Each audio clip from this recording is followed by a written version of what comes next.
Bonjour, voilà, on va faire un petit tuto rapide de comment faire pour lire le contenu d'un tableau. Alors l'idée, c'est ça, c'est que vous avez ici un tableau, nous en l'occurrence une image, avec donc des cases, pour nous des pixels. L'idée va être de récupérer un pixel après l'autre, d'accord, en commençant par la première ligne, donc ce pixel-ci, lui, quand j'arrive lui, on revient à la première, on va jusqu'au bout de la ligne et ainsi de suite. Et comme ça, on va parcourir chacun des pixels de l'image afin de lui appliquer un traitement.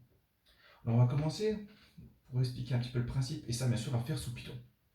Alors, le principe, ça va être celui-ci. Comment faire pour lire le contenu d'un tableau? On va regarder comment on fait d'abord pour lire le contenu d'une ligne, parce que l'idée vraiment de lire une ligne après l'autre.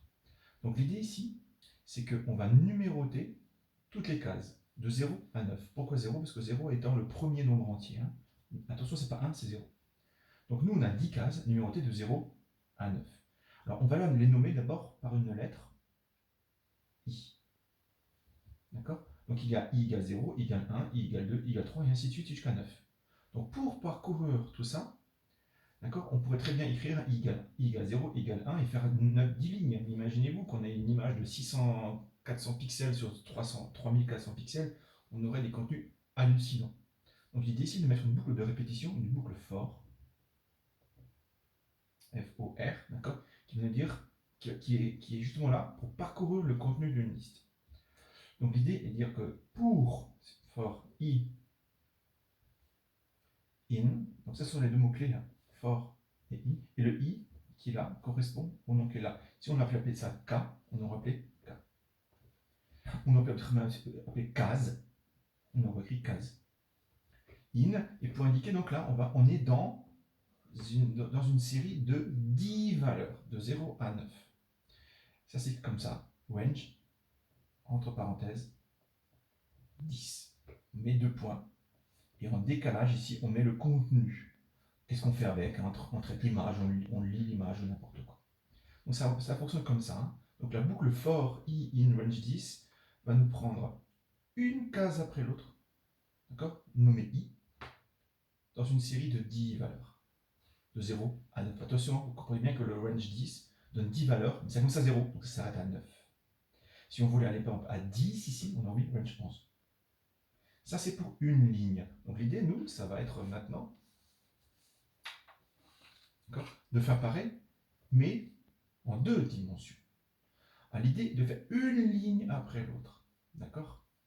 Donc, on va commencer comme ça. On va dire que ça, c'est la ligne 1, c'est la ligne 2, c'est la ligne 3, c'est la ligne 4. D'accord? Donc ici, nous, on a. Alors, allez, on va appeler ça L comme ligne. Et ça, c'est comme colonne. D'accord? Alors l'idée, c'est ça. On va mettre donc une boucle. Si vous avez compris, on aura une série de répétitions puis une deuxième. Donc on n'aura pas une boucle for, mais deux boucles for. D'accord? L'idée c'est quoi? C'est-à-dire, pour ma première ligne, j'utilise ma première colonne. Pour ma première ligne, j'utilise ma deuxième colonne, puis la troisième colonne, la quatrième, la cinquième, la sixième, et je vais jusqu'au bout.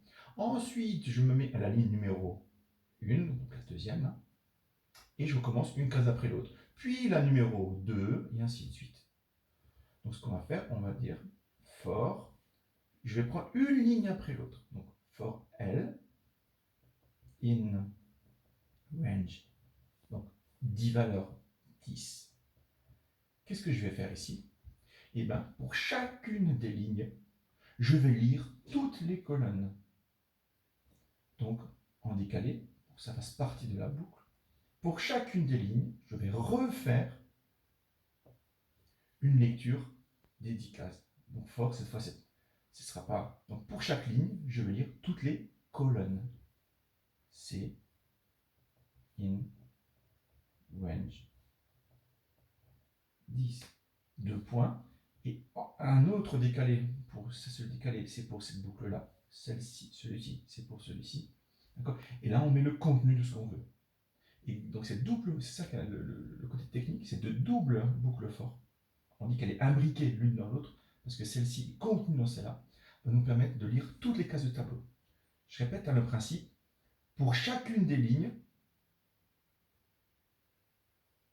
je vais lire chacune des colonnes.